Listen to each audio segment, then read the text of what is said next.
So today let us talk or discuss about homology and analogy. The other classification of similar anatomical structure is called homology. In homology, the homologous structures did in fact evolve from recent common ancestors. So, a homology in biology is similarity of the structure, physiology, or development of different species of organism based upon their descent from common evolutionary ancestor.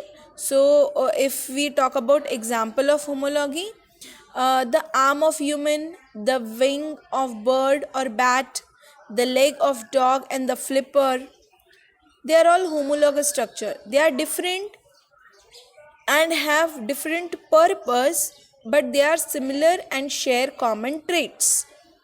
Okay. Now let us talk about analogy or analogous structures. It is actually the one that does not indicate there is a recent common ancestor between two organisms. Even though the anatomical structures being studied look similar and maybe even perform the same function, they are actually a product of convergent evolution.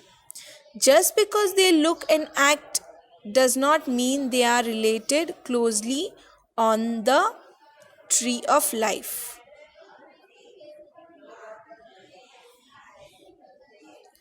So, if we talk about homology and analogy together, in biology, homology is resemblance of the arrangement, physiology, or growth.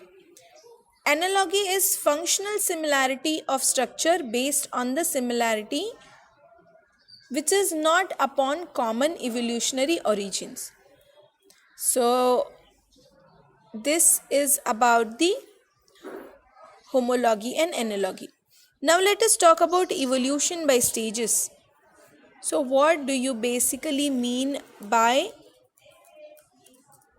evolution? So, in biology, evolution is the change in the characteristic of species over several generations and relies on the process of natural selection. The theory of evolution is based on idea of all the species. Okay, there are three main types of evolution: divergent, convergent, and parallel. So, evolution of complex organism that has taken place through a series of DNA changes created bit by bit over generations. For example, evolution of eyes. Now let us talk about artificial selection. This is the usage of plant with desirable characteristic to produce new varieties. Broccoli, cauliflower, cabbage, kohlrabi and kale are produced from its ancestor wild cabbage by artificial selection. So cabbage by selecting short distance between the leaves, cauliflower by selecting sterile flowers, kale by selecting large leaves, kohlrabi by selecting swollen stem, and broccoli by arresting flower growth.